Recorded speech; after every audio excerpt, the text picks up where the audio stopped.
बाल बांका नहीं कर सकता है। जब समाजवादी पार्टी की सरकार के समय चलता था तो मुख्यमंत्री हो या मुख्य न्यायाधीश, इन सब के काफिले रुक जाते थे और माफिया का काफिला निकलता था। जब हमने कार्रवाई की उस माफिया के खिलाफ और उसको रगड़ करके कोर्ट के सामने प्रस्तुत किया तो उसकी पैंट गीली हो गई थी।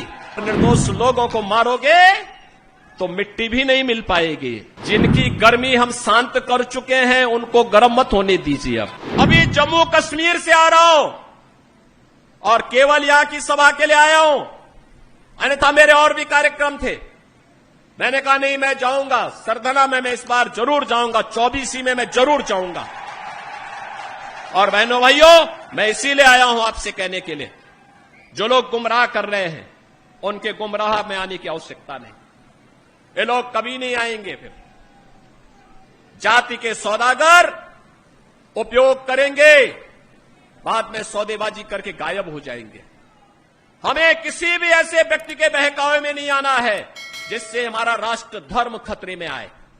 याद रखना, इस देश के राष्ट्र धर्म को हमेशा खतरा जब भी आया है, इन्हीं लोगों के कारण आया है जिन्होंने जातीयता के आधार पर समाज के सामाजिक ताने बाने को छिन्न भिन्न किया है, हमेशा छिन्न भिन्न किया है।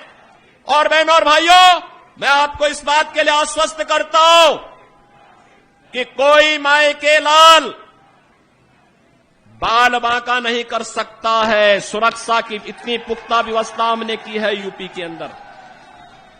आज आप देखते होंगे बड़े बड़े दुर्दांत माफिया और अपराधी किस कदर उनकी दुर्गति हो रही है।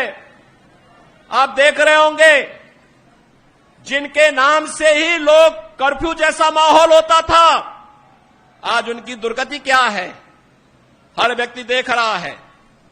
इन माफिया और अपराधियों की स्थिति क्या है आप रोज सोशल मीडिया के प्लेटफॉर्म को उठा करके देखते होंगे। एक दुर्दांत माफिया ऐसा भी था।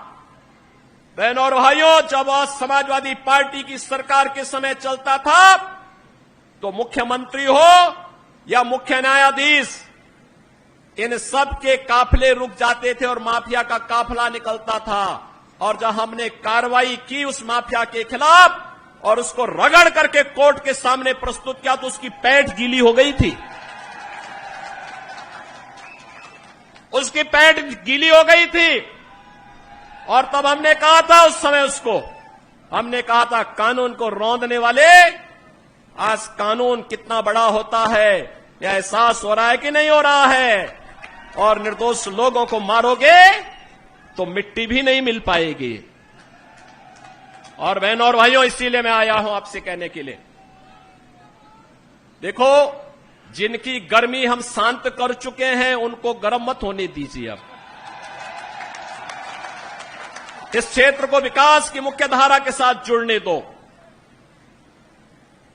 उनकी सबकी गर्मी शांत हो गई है, वे गए काम से।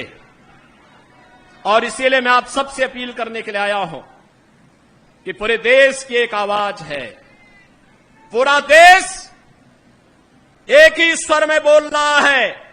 और वह बोल रहा है कि फिर एक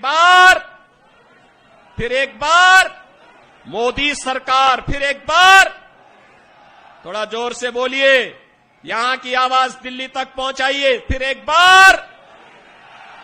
बार मोदी सरकार। यह मोदी सरकार की जो गूंज पूरे देश के अंदर है, इस पूरी गूंज को घर घर पहुंचाना है।